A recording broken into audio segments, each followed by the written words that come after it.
Mis queridos hermanos, estamos en la lección número 12 de este hermoso folleto, El Gran Conflicto, y qué bendición está siendo para cada uno de nosotros. No se olviden, mis hermanos, de compartir estas lecciones. Tampoco se olviden que si desean una copia de esta presentación en PowerPoint, visiten escuelasabatica2000.org y obtengan su copia completamente gratuita.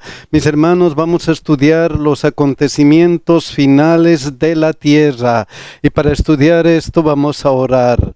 Santo, santo, santo Dios que estás en los cielos, qué grande eres, porque nos has mostrado que tú estás detrás de todos los acontecimientos de la historia.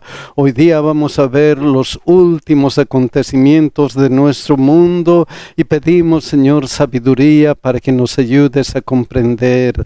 Acompáñanos, Señor. Te rogamos, Señor, por todos los pedidos que nuestros hermanos han escrito en nuestra página. Bendíceles, Señor, de acuerdo a sus necesidades. También bendícenos a todos nosotros y cuídanos, especialmente, Señor, cuida de nuestros hijos, cuida y acompáñales siempre, en el nombre de Jesús, amén. El versículo de memoria está en Proverbios 23:23. Compra la verdad y no la vendas. Adquiere la sabiduría, disciplina e inteligencia. Compra la verdad y no la vendas. Estamos estudiando los acontecimientos finales de la historia y el día domingo titula Lealtad a Dios y a su palabra. En este gran conflicto entre Dios y Satanás hemos visto que hay varias características que nos ayudan a adorar solamente al Dios verdadero. Otra característica es esta: Juan 8:44, vosotros sois de vuestro padre el diablo, y los deseos de vuestro padre queréis hacer. Él ha sido homicida desde el principio, y no ha permanecido en la verdad, porque no hay verdad en él. Cuando habla mentira, de suyo habla, porque es mentiroso y padre de mentira. Una de las características de Satanás es que es un mentiroso y el padre de la mentira. ¿Y qué diferencia con Jesucristo? Miren lo que dice Juan 14:6. Jesús le dijo: yo soy el camino y la verdad y la vida. Nadie viene al Padre sino por mí. Jesús es la verdad. ¡Qué gran diferencia! Jesús la verdad y Satanás el padre de la mentira. ¿Y dónde encontramos la verdad de Jesús? En la Santa Biblia. La Biblia es el testimonio de Jesucristo. Miren lo que dice Salmo 119:160. La suma de tu palabra es verdad, y eterno es todo juicio de tu justicia. Entonces, toda su palabra es verdad, toda la palabra de Dios es verdad. Salmo 119:105 dice: lámpara es a mis pies tu palabra y lumbrera a mi camino. Salmo 119:130, la exposición de tus palabras alumbra, hace entender a los simples. Entonces la escritura, la palabra de Dios, es una luz para nuestra vida, es una luz que nos va a permitir ir por el camino correcto hacia la eternidad. Segunda Pedro 1:16, 20 y 21 nos muestra algunas cosas importantes de la Biblia. Porque no os hemos dado a conocer el poder y la venida de nuestro Señor Jesucristo siguiendo fábulas artificiosas, sino como habiendo visto con nuestros propios ojos su majestad. Entonces en la Biblia no seguimos fábulas ingeniosas. Algo más de la Biblia, entendiendo primero esto, que ningún Ninguna profecía de la Escritura es de interpretación privada. La Biblia no está sujeta a los caprichos de la opinión humana. No son opiniones humanas, porque nunca la profecía fue traída por voluntad humana, sino que los santos hombres de Dios hablaron siendo inspirados por el Espíritu Santo. La Escritura es inspirada por Dios, por eso es la verdad y nada más que la verdad. Y el versículo de memoria nos decía: compra la verdad y no la vendes, adquiere sabiduría, disciplina e inteligencia. Adquiere sabiduría, disciplina e inteligencia de la Biblia. Aquí tenemos todo lo que Dios desea que nosotros podamos conocer. Miren lo que dice la hermana de Juárez en El conflicto de los siglos, página 651. Al pueblo de Dios se lo dirige a las Escrituras como su salvaguardia contra las influencias de los falsos maestros y el poder engañoso de los espíritus de las tinieblas. Satanás emplea todo artificio posible para impedir que los hombres obtengan un conocimiento de la Biblia, pues su claro lenguaje revela sus engaños. El último gran engaño se desplegará pronto ante nosotros. El anticristo va a efectuar ante nuestra vista sus obras maravillosas. Las falsificaciones se asemejarán tanto a la realidad que será imposible distinguirlas sin el auxilio de las Santas Escrituras. Continúa en la página 652. Solo los que hayan fortalecido su mente con las verdades de la Biblia podrán resistir en el último gran conflicto. Toda alma ha de pasar por la prueba decisiva. ¿Obedeceré a Dios antes que a los hombres? La hora crítica se acerca. Hemos asentado los pies en la roca de la inmutable palabra de Dios. Estamos preparados para defender firmemente los mandamientos de Dios y la fe de Jesús.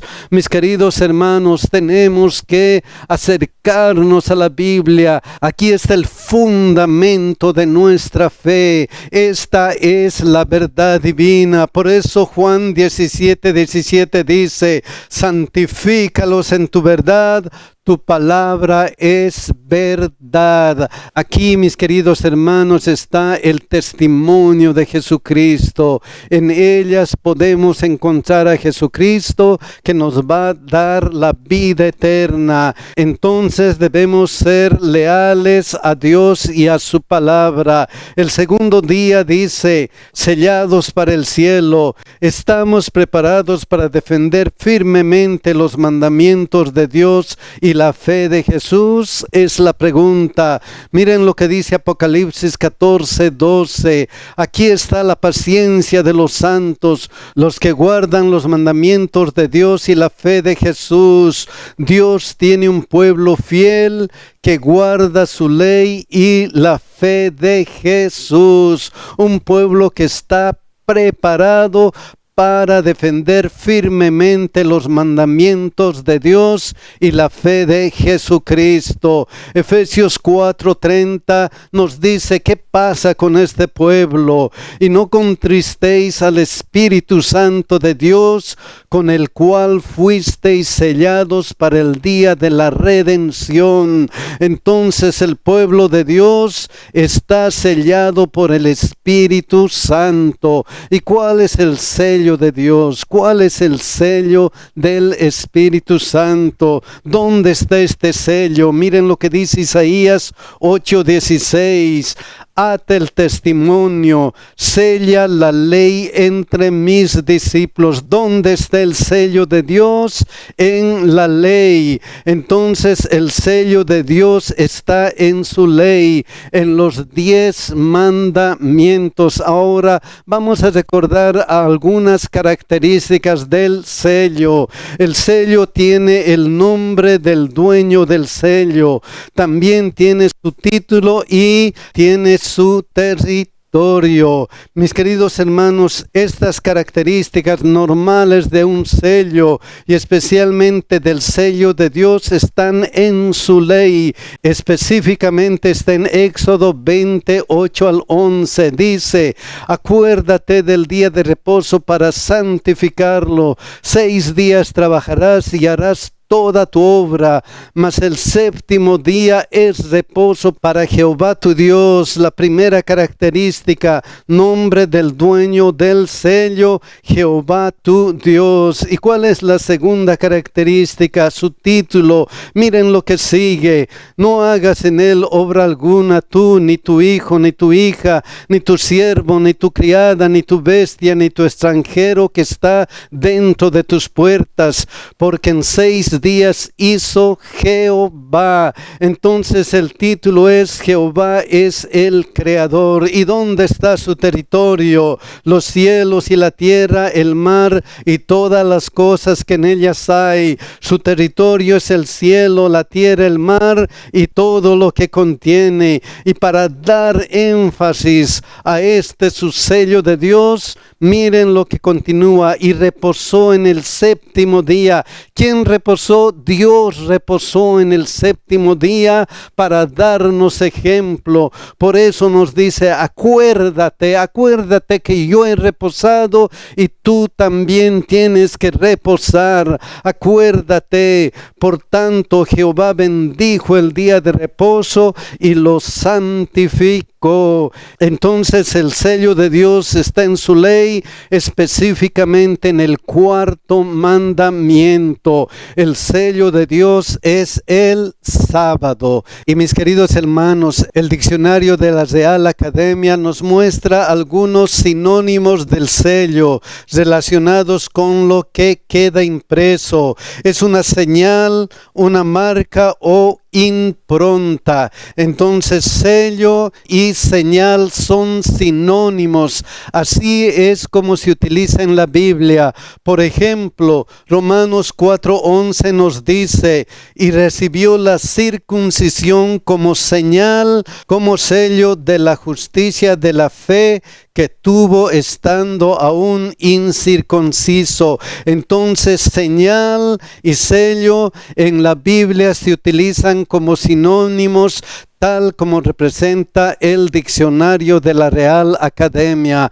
Y miren lo que se dice del día sábado, Ezequiel 20:12: y les di también mis días de reposo para que fuesen por señal entre mí y ellos, para que supiesen que yo soy Jehová que los santifico. Ezequiel 20:20 ratifica este concepto: y santificad mis días de reposo y sean por señal entre mí y vosotros, para que sepáis que yo soy Jehová vuestro Dios. Entonces el sábado es una identificación de la verdadera adoración del pueblo que adora al Dios verdadero. ¿Y dónde se pone el sello del día sábado? ¿Dónde se pone el sello de Dios? Miren lo que dice Apocalipsis 9:4: y se les mandó que no dañasen a la hierba de la tierra, ni a cosa verde alguna, ni a ningún árbol, sino solamente a los hombres que no tuviesen el sello de Dios en sus frentes. ¿Dónde está el sello de Dios? En la frente. Eso simboliza que aceptamos voluntariamente adorar a Dios en su verdadero día de reposo. En cambio, el que acepta falsa adoración, ¿dónde lleva su sello o su marca? Miren lo que dice Apocalipsis 13:16: y hacía que a todos pequeños y grandes, ricos y pobres, libres y esclavos, se les pusiese una marca en la mano derecha o en la frente. Dos cosas importantes: en la mano derecha o en la frente. En la frente hay algunas personas que conocen la verdad bíblica del sábado, saben que hay que adorar a Dios en el día sábado, pero voluntariamente aceptan adorar a Dios en su falso día de reposo, el día domingo. Y cuando dicen la mano derecha, es que algunas personas por las circunstancias van a ser obligadas a adorar en el día falso. Entonces, mis queridos hermanos, dos clases de personas: los que obedecen a Dios, los que tienen su sello, los que guardan el día sábado, y los que siguen a la bestia guardando su falso día de adoración, el día domingo. Y Satanás no está contento con los que guardan el día de reposo verdadero, el día sábado. Por eso Apocalipsis 12:17 dice: entonces el dragón se llenó de ira contra la mujer y se fue a hacer guerra contra el resto de la descendencia de ella, los que guardan los mandamientos de Dios y tienen el testimonio de Jesucristo. Y mis hermanos, ahora la pregunta es: ¿a quién vamos a adorar? ¿Vamos a adorar a la bestia con su falso día de reposo, o vamos a adorar a nuestro Dios verdadero en su día de reposo verdadero, que es el sábado? Por eso el tercer día nos dice la pregunta: ¿a quién adorar? ¿A quién vamos a adorar? Apocalipsis 14:7, diciendo a gran voz: temed a Dios y dadle gloria, porque la hora de su juicio ha llegado, y adorad a aquel que hizo el cielo y la tierra, el mar y las fuentes de las aguas. Adoren al Dios creador, es el llamado. Por otra parte, Apocalipsis 14:9 y 10 dice: y el tercer ángel lo siguió diciendo a gran voz: si alguno adora a la bestia y a su imagen. Entonces, cuidado con adorar a la bestia y a su imagen. ¿A quién vamos a adorar? ¿A la bestia y su imagen o al Dios creador? Mis queridos hermanos, tenemos que ser parte del pueblo que adora a Dios, del pueblo que está en Apocalipsis 14:12. Aquí está la paciencia de los santos, los que guardan los mandamientos de Dios y la fe de Jesús. Entonces vamos a adorar al Dios creador guardando su ley, guardando la ley de Dios. Y que si se elige adorar a la bestia, Daniel 7:25, y hablará palabras contra el Altísimo, y a los santos del Altísimo quebrantará, y pensará en cambiar los tiempos y la ley. Si adoramos a la bestia guardando la ley que ha cambiado, miren lo que pasa: y recibe la marca en su frente o en su mano. ¿Qué es lo que pasa? Recibe la marca de la bestia en su frente o en su mano. Y miren lo que dice Efesios 1:13: en él también vosotros, habiendo oído la palabra de verdad, el evangelio de vuestra salvación, y habiendo creído en él, fuisteis sellados con el Espíritu Santo de la promesa. O recibimos la marca de la bestia o somos sellados por el Espíritu Santo. ¿Qué pasa con aquellos que adoran a la bestia y su imagen? Miren lo que dice Apocalipsis 13 al 15. También hace grandes señales, de tal manera que aún hace descender fuego del cielo a la tierra delante de los hombres, y engaña a los moradores de la tierra con las señales que se le ha permitido hacer en presencia de la bestia, mandando a los moradores de la tierra que le hagan imagen a la bestia que tiene la herida de espada y vivió. Entonces, ¿qué pasa con los que adoran a la bestia viven engañados por la bestia. ¿Y qué va a pasar con los que adoran al Dios creador? Con los que reciben el sello del Espíritu Santo, con los que guardan el verdadero día de reposo de Dios, el día sábado. ¿Qué va a pasar? Y se le permitió infundir aliento a la imagen de la bestia para que la imagen hablase e hiciese matar a todo el que no la adorase. Apocalipsis 13, 16 y 17. Y hacía que a todos, pequeños y grandes, ricos y pobres, libres y esclavos, se les pusiese una marca en la mano derecha o en la frente, y que ninguno pudiese comprar ni vender, sino el que tuviese la marca o el nombre de la bestia o el número de su nombre. Entonces aquellos que adoran al Dios creador sufren por su fidelidad. Hay dos grupos: los que adoran al Dios creador, los que adoran a Satanás y a la bestia. Finalmente, ¿qué va a pasar con los que adoran a la bestia y a su imagen? Miren lo que decía Apocalipsis 14, 9, 10, esta parte.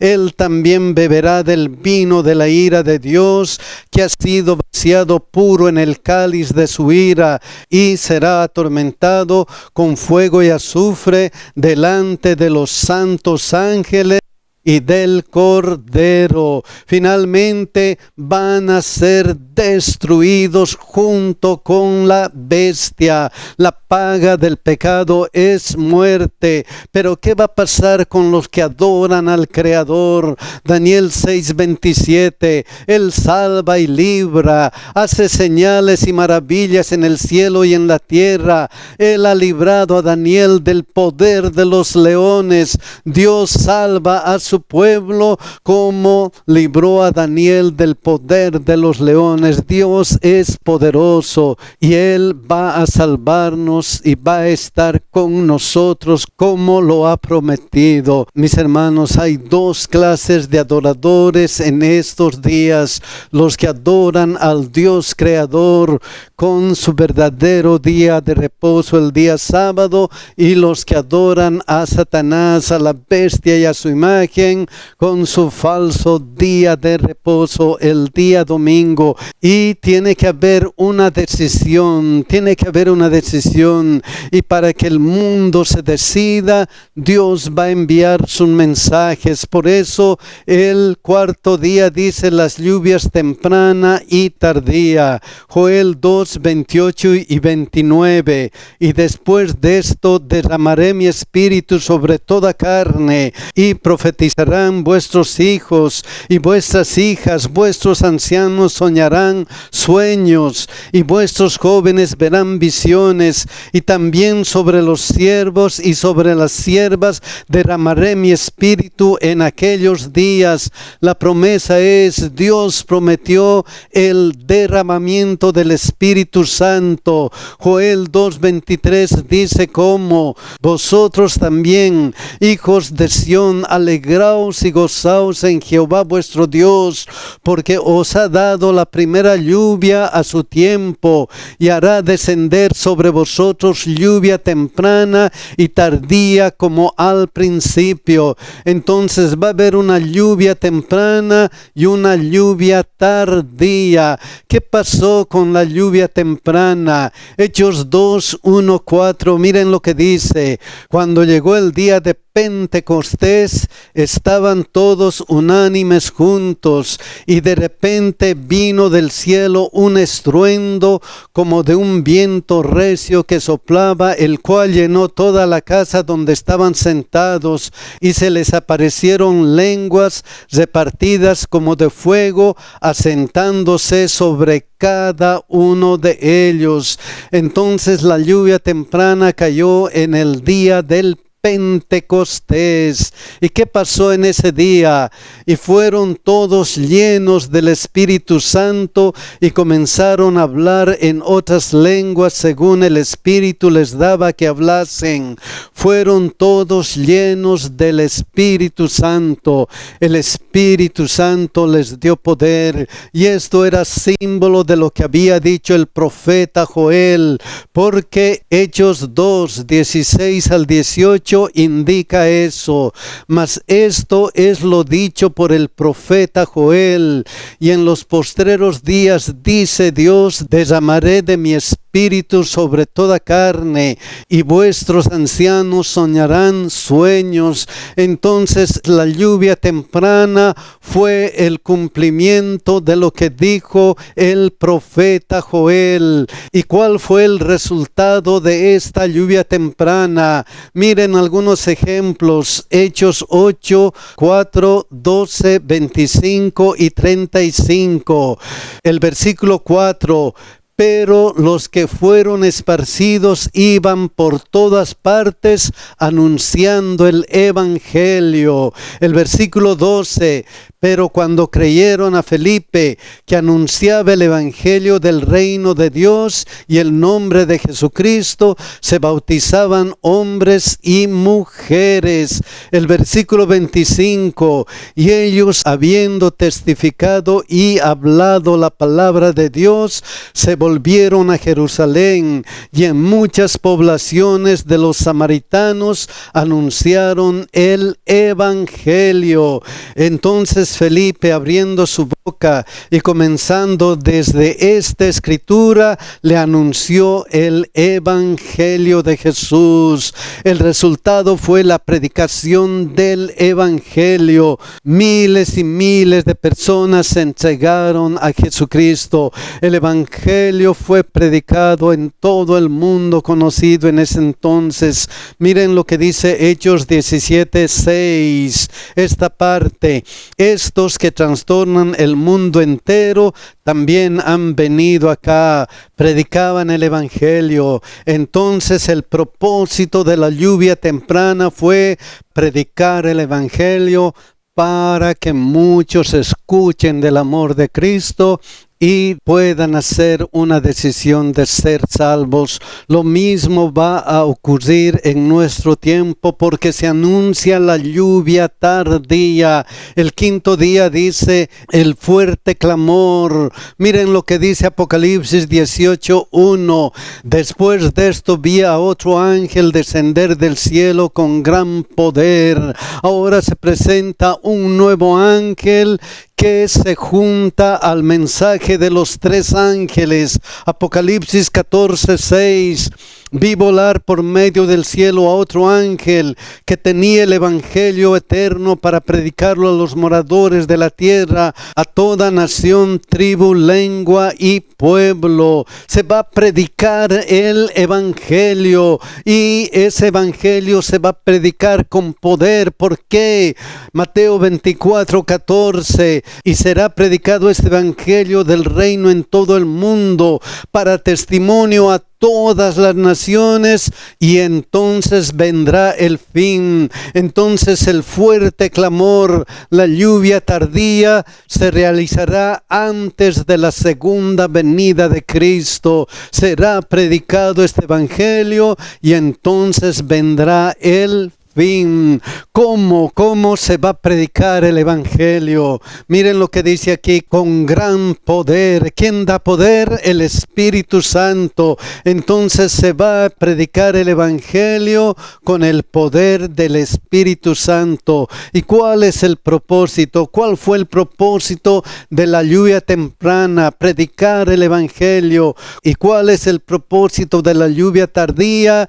Y será predicado este evangelio del reino en todo el mundo. Aquí dice que tenía el evangelio eterno para predicarlo a los moradores de la tierra, a toda nación, tribu, lengua y pueblo. La predicación del evangelio será el propósito de la lluvia tardía. Y mis hermanos, se va a predicar a todo el mundo, y entonces vendrá el fin. Miren lo que dijo Habacuc 2:14.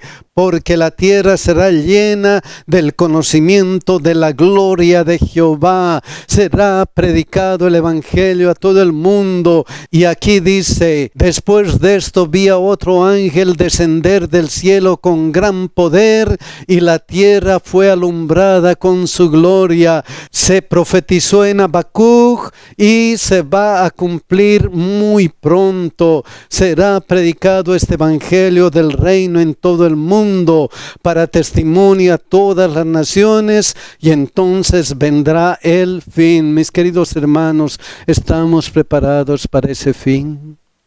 ¿Estamos predicando el evangelio? Estamos invitando a otras personas a que conozcan el evangelio. Somos parte de este gran movimiento que va a proclamar el evangelio. Mis hermanos, tenemos que hacer nuestras decisiones. O estoy con mi Dios o estoy con el enemigo. ¿Cuántos queremos estar con nuestro Dios? Que Dios nos bendiga, mis hermanos, que Dios nos cuide y que Dios nos acompañe esta semana, que Dios nos guarde.